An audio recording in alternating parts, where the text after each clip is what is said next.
C'est Laurent Gbagbo qui, lorsqu'il arriva à la tête de notre pays, raconta un jour à Gagnoa que le bon chasseur était celui qui ramenait le gibier au village.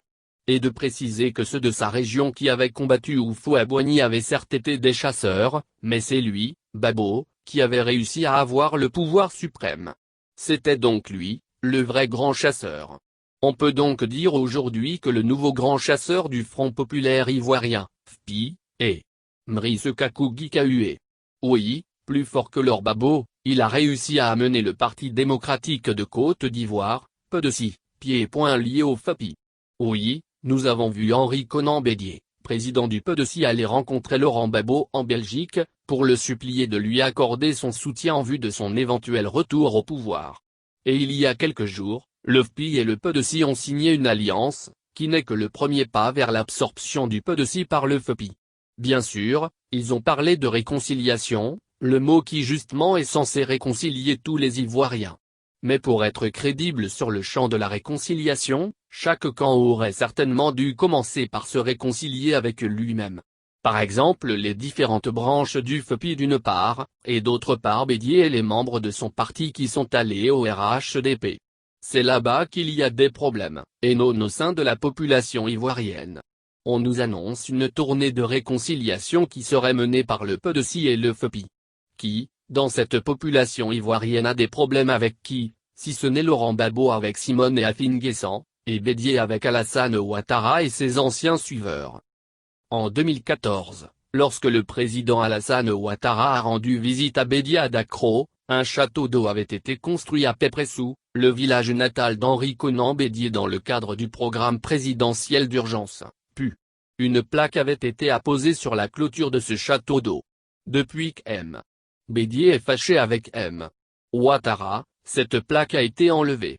De même que celle qui indique l'avenue qui avait été baptisée du nom du président de la République à Dakro et celle qui porte le nom de Madame Dominique Ouattara sur une place à la gare de la ville.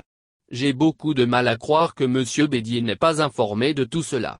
Je crois que s'il voulait sérieusement parler de réconciliation entre Ivoiriens, il devrait veiller à ce que ces plaques soient remises à leur place. Toute la population de Dakro a vu ce que le président Ouattara a fait pour cette ville lors de sa visite de septembre 2014. Tout cela a certainement contribué au fameux appel de Dakro dans lequel Bédié appelait ses militants à soutenir la candidature de M. Ouattara en 2015. Il avait même offert un grand terrain au président de la République et l'avait invité à y construire une résidence. Même si M.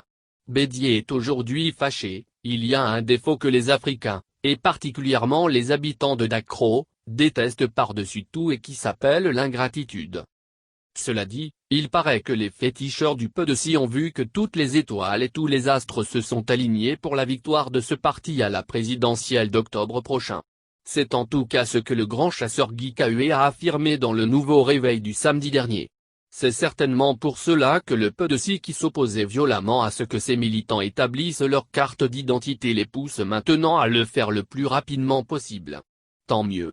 Ils finiront par nommer quelqu'un à la commission électorale indépendante, et nous avancerons. Espérons simplement que la Covid-19 ne nous obligera pas à reporter l'élection présidentielle qui devrait voir la victoire du grand chasseur Gikahué.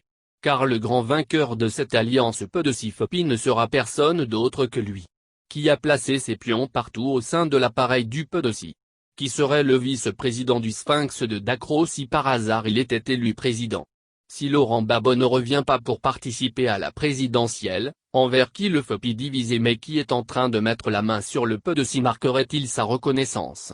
Et qui deviendrait le patron du PDC si le Sphinx perdait? Ce serait évidemment le grand chasseur qui ferait alors la jonction entre le PDC et le FPI. Et le tour aura été joué. Le serpent aurait enfin été tué.